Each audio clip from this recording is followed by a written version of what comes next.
Good morning everyone, আমি মোহিনী। আমি আবারও চলে এলাম নতুন একটি ভ্লগ নিয়ে। আই অ্যাম ফ্রম উত্তর দিনাজপুর।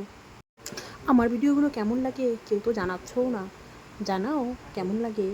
তো সকালে মেয়েকে স্কুলে পাঠিয়ে চা খেয়ে লেগে পড়লাম ঘরের কাজকর্মে। আমি ডেইলিতে যেগুলো কাজকর্ম করি সেগুলোই তোমাদের দেখাই, তো তোমরা দেখতে থাকো। আমি একে একে সব কাজগুলো করে নিচ্ছি। আমরা যেহেতু ডেইলি ভ্লগার, তো আমরা এগুলোই দেখাতে পারবো, এর বেশি কিছু দেখাতে পারবো না। তোমরা কে কোথা থেকে বলছো কমেন্টে জানাও। আর যা গরম দিয়েছে, গরমে একেবারে অস্থির। বিছানাটা হলো ঘরের সৌন্দর্য, ওটা সুন্দর হলে পুরো লোকটাই চেঞ্জ হয়ে যায়। যে কাপড়গুলো শুকিয়ে গিয়েছিলো সেই কাপড়গুলোকে আমি একে একে ভাঁজ করে নিচ্ছি। সেগুলোকে আমি জায়গা মতো ঢুকিয়ে দিলাম। তারপরে আরও যে কটা ছিল সেগুলোকে ভাঁজ করে নিচ্ছি।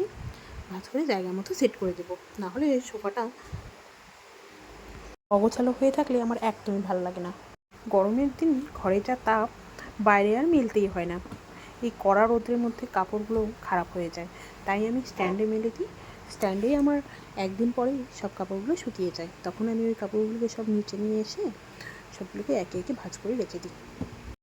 এই গুছাগুছি কাজগুলো যত স্নানের আগে করে নেওয়া যায় সেটাই ভালো। 4-4টা কাপড় জায়গা মতো আমি ভাগে ভাগে গুছিয়ে নিচ্ছি, যাতে যখন যে খুঁজবে তার যেন অসুবিধা না হয়, সে যেন জায়গা মতো জিনিসটা পেয়ে যায়। তাই আমার মেয়েও জানে যে ওর জামাকাপড় কোথায় আছে, হাজব্যান্ডও জানে, আমিও জানি আমাদের জামাকাপড় কোথায় থাকে। তারপরে আমি একে একে ঘরটাও মুছে নিচ্ছি। ঘরটা মুছে পরে ফ্রেশনেসটাই আলাদা থাকে। এই জায়গা কম, তো তাও টি টেবিলটা রেখেছি, কারণ অনেক দরকার পড়ে। তারপরে আমি সোজা স্নান করে চলে এলাম ঠাকুর ঘরে। ঠাকুর ঘরে আমার ছোট্ট শিবলিঙ্গকে পুজো করে নিচ্ছি, সুন্দরভাবে পুজো করে নিচ্ছি। বড় প্রদীপটা এখন রেখে দিয়েছি, ছোটোটাই জ্বালাচ্ছি, কারণ আমার জিনিস এক্সচেঞ্জ করে করতে ভালো লাগে। তো দেখো পুজোটাও হয়ে গেল।